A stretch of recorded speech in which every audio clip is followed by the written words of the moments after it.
வணக்கம். செல்வகுமாரின் இலங்கைக்கான சிறப்பு வானிலை அறிக்கை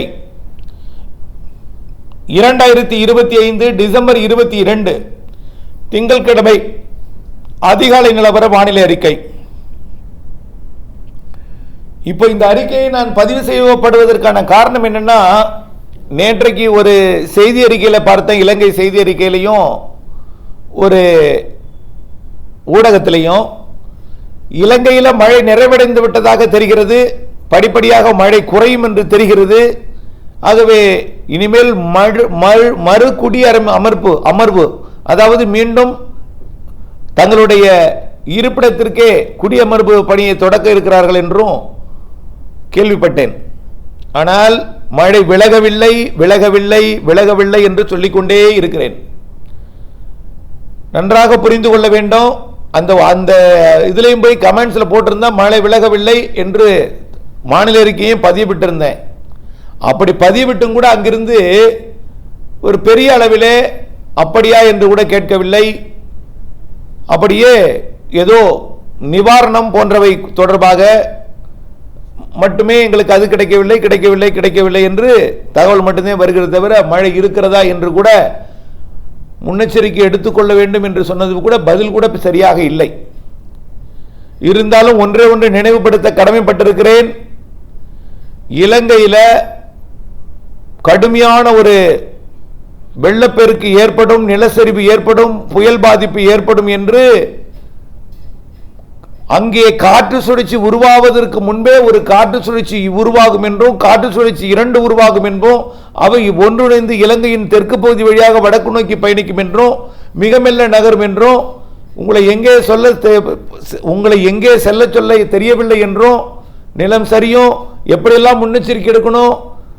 ஆகவே உங்களுடைய அனைத்து ஆவணங்களையும் பத்திரப்படுத்துவதிலிருந்து உயிரை பாதுகாப்பதிலிருந்து அனைத்தும் கடுமையாக முன்னெச்சரிக்கை கொடுத்த நிலையில் ஒரு இடத்துல ஒரு பள்ளிக்கூட ஆசிரியர் இந்த அறிக்கையை கேட்டு அந்த பள்ளிக்கூட மாணவர்களுக்கு இதை பாடமாக நடத்தி அந்த பள்ளிக்கூட ஆசிரியரும் அந்த மாணவர்களும் அவர்கள் குடும்பமும் அந்த பள்ளிக்கூட மாணவர்களும் அந்த ஆசிரியரும் மிக பத்திரமாக பாதுகாப்பான இடங்களுக்கு சென்ற பிறகு அந்த பள்ளிக்கூடம் தரைமட்டமாகி இருக்கிறது.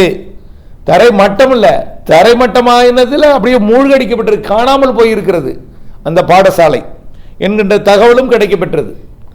ஆகவே அந்த பாடசாலையே நிலச்சரிவால் மூடப்பட்ட நிலையில் மிக பாதுகாப்பான இடங்களுக்கு மாணவர்களை அப்புறப்படுத்தி ஆசிரியரும் வெளியேறி அவர்கள் குடும்பம் எல்லாம் பாதுகாக்கப்பட்டது நினைக்கும் பொழுது மகிழ்ச்சி அளிக்கிறது. இந்த தகவல் சோதனையிலும் முன்னெச்சரிக்கை எடுத்து பாதுகாத்துக் கொண்டது மகிழ்ச்சி அளிக்கிறது. இதையும் இந்த நேரத்தில் சுட்டிக்காட்ட கடமைப்பட்டிருக்கிறேன்.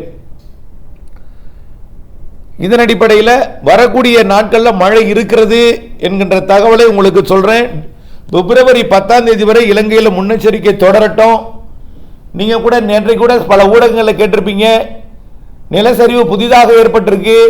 கண்டில 3 நாளில் கிட்டத்தட்ட 60 சென்டிமீட்டர் 45 சென்டிமீட்டருக்கு மேலே பெஞ்சிருக்கு. 37 சென்டிமீட்டர் 48 மணி நேரத்தில் பெஞ்சிருக்கு. 24 மணி நேரத்தில் மட்டும் 30 சென்டிமீட்டர் பெய்திருந்தது கண்டில. இப்போ அந்த நிகழ்வு மாலத்தீவு வரைக்கும் நீடித்து கொண்டிருந்தது. இப்போ கிழக்கு நோக்கி நகர்ந்து கொண்டிருக்கு. அதனால உங்களுக்கு குளிரை கொடுத்து கொண்டிருக்கிறது. கிழக்கு காற்றை ஏற்றவில்லை, குளிரை கொடுத்து கொண்டிருக்கு. இது போய் கிழக்கே போய் மீண்டும் ஒன்றிணைந்து திரும்பி வரும். திரும்பி வரும்பொழுது கிழக்கு காற்றை கொஞ்சம் கொஞ்சமாக ஏற்படுத்த தொடங்கும். 23ஆம் தேதி கொஞ்சம் மேகமூட்டங்கள் உருவாகும். நாளை செவ்வாய்க்கிழமை கொஞ்சம் மேகமூட்டங்கள் உருவாகும்.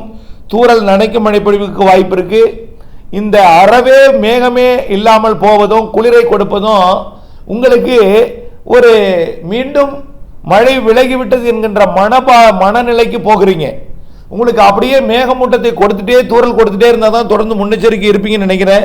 அதற்கான வானிலை நாளையிலிருந்து மாறப்போகிறது. ஆகவே செவ்வாய்க்கிழமை 23ஆம் தேதி தூறல் சாரல் வானிலை தொடங்க போகிறது.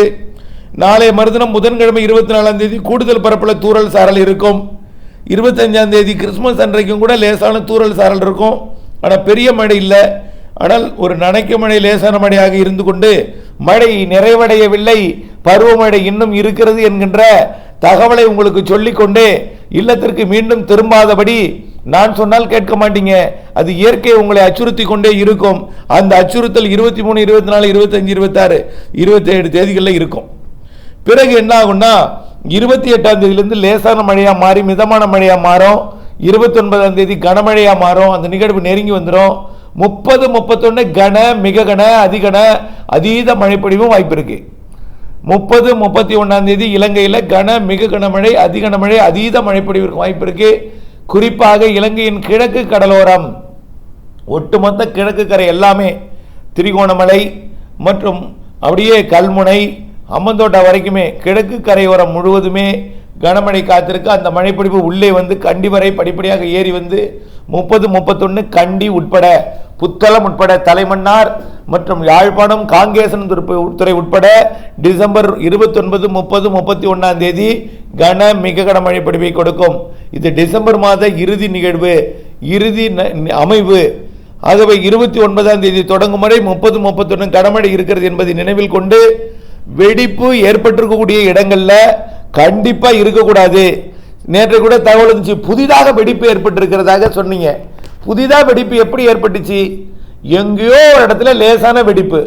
அந்த லேசான வெடிப்புல கடந்த முறையில் பெய்த மழை, கடந்த கண்டில் எல்லாம் 30-40 சென்டிமீட்டர் பெய்த போது, அந்த கடந்த 4 நாட்களுக்கு முன்பு தான், 3 நாட்களுக்கு முன்பு பெய்த மழை இங்கே 16-17 பெய்தது, அங்கே 18-19 பெய்தது.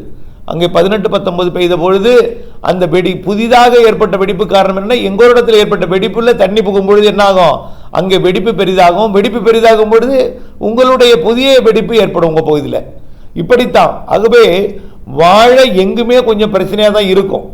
ஆகவே புதிய வெடிப்புகள் உருவாகும். வெடிப்பு நாம் கண்ணுக்கு தெரியாது. மலைப்பகுதி, தோட்டக்கல்ல, தேயிலை தோட்ட பகுதிகள் எல்லாம் பார்த்தீங்கன்னா வெடிப்பு ஏற்பட்டிருக்கும். நம்ம அவ்வளவையும் போய் நாம ஆராய முடியாது.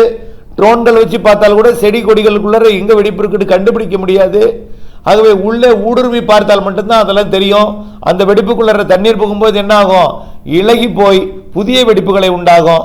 ஏற்கனவே ஏற்பட்டிருக்கூடிய வெடிப்புக்குள்ள தண்ணீர் போனுச்சுன்னா என்ன ஆகும்? வெடித்த வெடிப்பு பெரிதாகும். இல்லத்தில் வெடித்திருந்தால் இல்லத்தையும் ஈர்க்கும், கீழ் நோக்கி இருக்கும். இவையெல்லாம் இருக்கிறது. ஆகவே வெடிப்பு இருக்கக்கூடிய பகுதியில் பிப்ரவரி 15ஆம் தேதி வரை மீண்டும் செல்ல வேண்டாம், கண்டிப்பாக வேண்டாம். நிலச்சரிவு கடந்த 18-19ஆம் தேதி மழையிலேயே கண்டில 2வது நிலச்சரிவு ஏற்பட்டிருக்கிறது.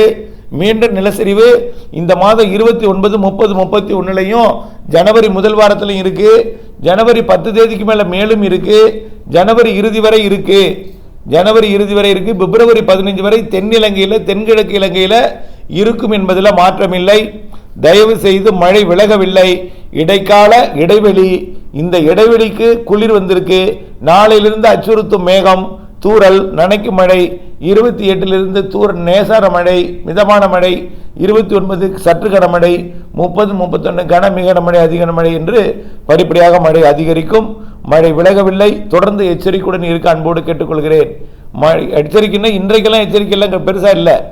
28 தேதிக்கு மேல மழை, கனமழை இருக்கிறது என்பதையும், நிறைய மழை இருக்கிறது என்பதையும் நினைவில் கொண்டிருக்க வேண்டும்.